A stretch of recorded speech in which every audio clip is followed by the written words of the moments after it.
Here are about 8 common mistakes when quitting marijuana. Now, quitting marijuana is a very challenging thing. It was the hardest thing I ever did. Mistake number 1 is a lack of preparation. You want to know why you're quitting marijuana. You don't just want to go cold turkey. You need to be mentally, emotionally, and physically prepared to embark on this journey. It's not as simple as just putting down the weed and hoping that you're not going to get these urges to smoke again. So mistake number 2 is ignoring triggers. You need to recognize that your emotions are going to trigger you to want to smoke again. Like marijuana was your number 1 coping mechanism. So anytime you're stressed or lonely or tired or hungry, angry, that's why you're going to smoke. And so if you recognize those feelings, that will help you quit or not pick up and smoke again. Also avoiding places that you would normally smoke or places where a bunch of people are smoking, like a concert. It may seem obvious, but it's really not. And so mistake number 3 would be isolation. Do not do this alone. Seek support from family, friends, and even more so from other people who are doing the same thing. That is why 12-step programs or any kind of sober living house situation or rehab is extremely useful, if not necessary, for a lot of us. Don't isolate and think that you can just do it alone, or that you're embarrassed that you're an addict in the first place, and that you don't even want anyone to know that you smoked marijuana or are trying to quit. Mistake number 4 is the unrealistic expectation. Don't think it's going to be easy. It's going to be really hard. It was definitely the hardest thing I ever did in my life.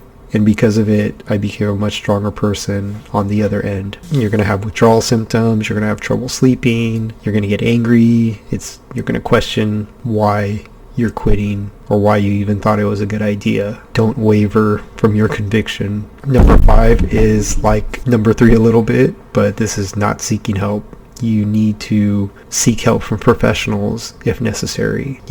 Get a therapist, get a primary care doctor, ask them about ways to quit, and join the support group. 12-step programs have been extremely successful in what they do, and they're free, unlike some of these more expensive rehabs. Number 6 may seem obvious too. Keeping your paraphernalia. Don't make that mistake. Don't hold on to your pipes and bongs and vapes or keep a secret stash just in case you change your mind. You also don't just want to give it to your friend or something like that. You want to break the bong, throw your stuff away somewhere that you can't get it again. Not just in your kitchen trash can where you can just dig it out, because you will dig it out. Mistake number 7 is underestimating the relapse risk. Definitely one that I didn't realize how insidious addiction can be. I may relapse an hour later after telling myself, oh, I'm definitely going to quit. I'm never going to pick up again. And then an hour later, I'm smoking. Or maybe I'm doing really good. I have a couple days or a couple months. And then all of a sudden I'm at a concert, or I'm hanging out with a friend who likes to smoke. And they're just like, hey man, you want to smoke? And I'm like, okay. Trying to quit again is just as difficult or even more difficult than it was the last time. And number 8 is neglecting self-care. A lot of reasons that I would relapse is because I was tired, angry, lonely, whatever. And being able to be in a sound physical and mental condition is a big reason why I didn't need to smoke anymore, because pretty much I was using weed to medicate. It was a really quick fix to things that I needed to spend more time doing.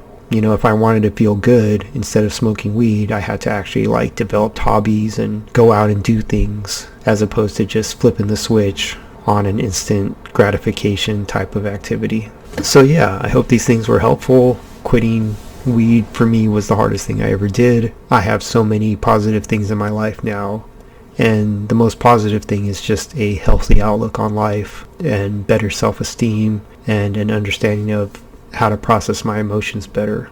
All those other things like better jobs and better relationships, those kind of come naturally the more I work on myself. Please like and subscribe to the channel. Sorry for the mess in the background. I'm moving to a better spot in a couple weeks. Remember, if someone hasn't told you they love you today, I love you.